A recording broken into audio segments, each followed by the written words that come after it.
लोकसभेत राहुल गांधी यांनी तब्बल 6 दिवसानंतर जंतर मंतरवरती झालेल्या लाठी हल्ल्याच्या जबाबदारीवरून अमित शहा यांचा राजीनामा मागितला। मंडळी, घटना घडली 20 जुलै रोजी, राजीनामा मागितलाय 26 जुलै रोजी। असं का घडलंय आणि उशिरा उचललेलं हे पाऊल नक्की कशामुळे उचललंय याविषयी संपूर्ण माहिती आपण या व्हिडिओमध्ये समजून घेऊया।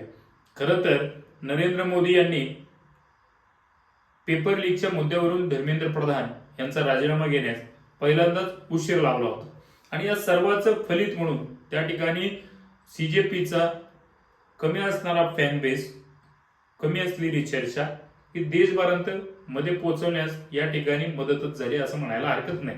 कारण जेवढं सरकार विरोधी शक्ती त्या ठिकाणी होत्या त्या सगळ्यांनी सीजेपीला आपला छुपा पाठिंबा, कुणी उघड पाठिंबा अशा पद्धतीचा पाठिंबा देऊन त्या ठिकाणी आंदोलनाला एक ताकद देण्याचं काम केलं।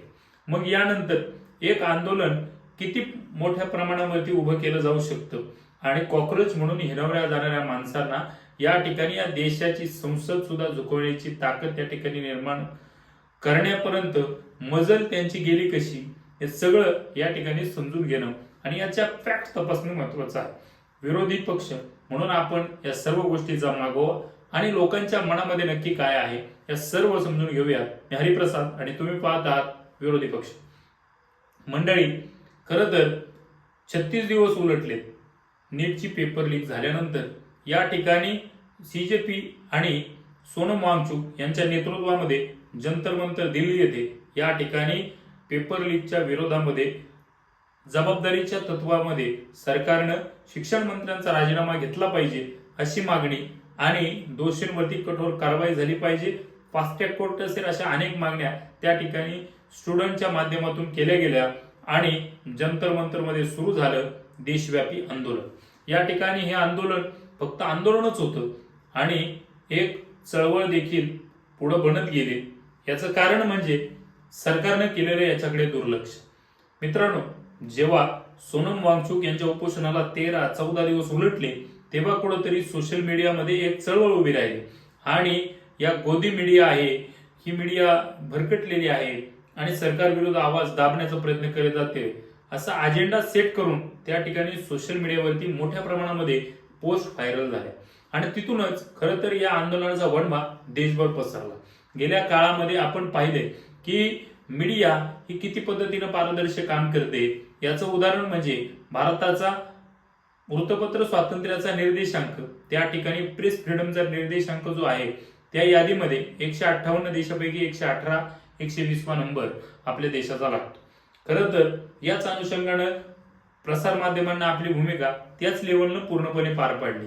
त्या आंदोलनाकडे मीडिया फिरकलीच नाही आणि ज्या वेळेस चळवळ उभी राहिली, चळवळीनं देशामध्ये सोशल मीडियाच्या माध्यमातून वणवा पेटवला, त्यावेळेस कुठेतरी मीडियाला जाग आली आणि या सगळ्या गोष्टीच्या माध्यमातून हे आंदोलन 17व्या-18व्या दिवशी दिल्ली पोलिसांनी सोनम वांगचुक यांना भल्या सकाळी उचलून त्या ठिकाणी लपून छुप्या पद्धतीनं हॉस्पिटलमध्ये ऍडमिट केलं आणि यापासून त्या ठिकाणी सुरुवात झाली। सोनम वांगचुक यांनी सांगितलं, आपण ठरवलेला 20 जुलैचा संसद मार्च यशस्वी करायचा। देशभरातून कानाकोपऱ्यातून विद्यार्थी त्या मार्चसाठी जमले आणि त्यांनी मोठ्या प्रमाणावरती एक मार्च उभा कसा असावा याचं प्रत्यय देशभराला जाणून दिला। खासदार, आमदार, अभिनेते आणि अनेक लोक या मार्चमध्ये उपस्थित राहिले। मित्रांनो, हा मार्च व्यवस्थित चालू होता, परंतु कुठेतरी दगडफेक झाली, कुठं काय झालं, कुठं कशा पद्धतीने वणवा पेटला कुणास ठाऊक, परंतु पोलिसांनी त्या ठिकाणी विद्यार्थ्यांवरती बॅलेट गनचा सुद्धा वापर केला, लाठ्या काठ्यांचा वापर केला, डोकी फुटली, हातपाय मोडले, एका विद्यार्थ्याच्या डोळ्यात त्या ठिकाणी त्या बॅलेट गनची शूट केलेली त्या ठिकाणी ती गोळी त्या ठिकाणी निघाली।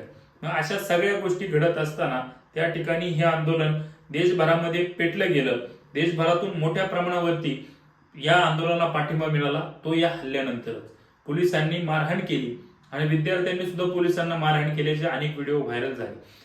आरोप प्रत्यारोप दोन्ही बाजूने झाले, परंतु त्या ठिकाणी विद्यार्थ्यांचा मुद्दा हा रास्त होता, कारण त्यांची मागणी होती ती या लोकशाहीला धरून होती। म्हणून देशभरातील नागरिकांनी सुद्धा पाठिंबा दिला आणि आंदोलन त्या ठिकाणी मोठ्या प्रमाणावरती देशव्यापी बनत गेलं. आणि या सगळ्याचं फलित म्हणून ज्या वेळेस आंदोलनाचा 20 जुलैचा दिवस झाला, देशभरामध्ये हे आंदोलन पेटलं गेलं आणि यानंतर वाढता पाठिंबा, राहुल गांधींनी पीएम हाऊसच्या बाहेर केलेलं आंदोलन, समाजवादी पार्टीने या आंदोलनाला दिलेली ताकद, पश्चिम बंगालच्या खासदारांनी दिलेली ताकद, उद्धव ठाकरेंनी महाराष्ट्रातून उभी केलेली ताकद, या सगळ्याच्या जोरावरती हे आंदोलन या ठिकाणी मोठ्या प्रमाणावरती देशव्यापी वाढत गेलं.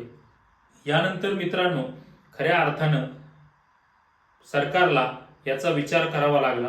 मोदी मध्यरात्रीच ऑनलाईन आले आणि मित्रो नाही तर फ्रेंड्स म्हणत त्यांनी आंदोलकांची समजूत काढण्याचा प्रयत्न केला. यानंतर जे पी नड्डांनी त्या ठिकाणी सोनम वांगचुक यांचं उपोषण मागे घ्यायला त्यांना आश्वासन पूर्ण करतो म्हणून आश्वासन दिलं आणि यानंतर त्यांनी आश्वासन पूर्ण देखील केलं आणि 2च दिवसात धर्मेंद्र प्रधान यांनी राजीनामा दिला. मित्रांनो, हे आंदोलन 25 जुलै रोजी संपलं गेलं. धर्मेंद्र प्रधान यांचा राजीनामा आणि सरकारकडून आंदोलकांच्या सर्व शर्ती मान्य करण्यात आल्या. शर्त काय होती तर त्या ठिकाणी गुन्हे झाले त्या विद्यार्थ्यांवरची गुन्हे मागे घेण्यात यावे. जे विद्यार्थी या ठिकाणी पेपर फुटीमुळे ज्यांनी आपला जीव गमावलाय त्यांच्या घरच्यांना 1 कोटी रुपयाचा मोबदला मिळावा आणि त्या ठिकाणी प्रधान यांनी राजीनामा द्यावा. या मागण्या मान्य करण्यात आल्या. प्रधान यांनी राजीनामा दिला, बाकीच्या गोष्टींना हिरवा कंदील दिला गेला आणि हे आंदोलन मागे घेतलं.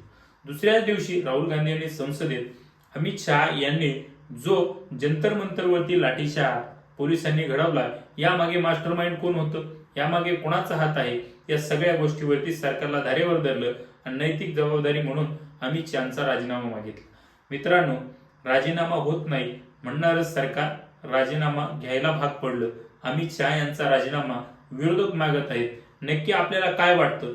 जंतर मंतरवरती घडलेला प्रकार हे सरकारने घडवलेलं कृत्य की पोलिसांचं कृत्य, याबद्दल जबाबदार कोण? आपलं मत कमेंट सेक्शन मध्ये नक्की कळवा आणि विरोधी पक्ष आपला आवाज पाहण्यासाठी आमच्या YouTube चॅनलला सबस्क्राईब करायला विसरू नका. धन्यवाद.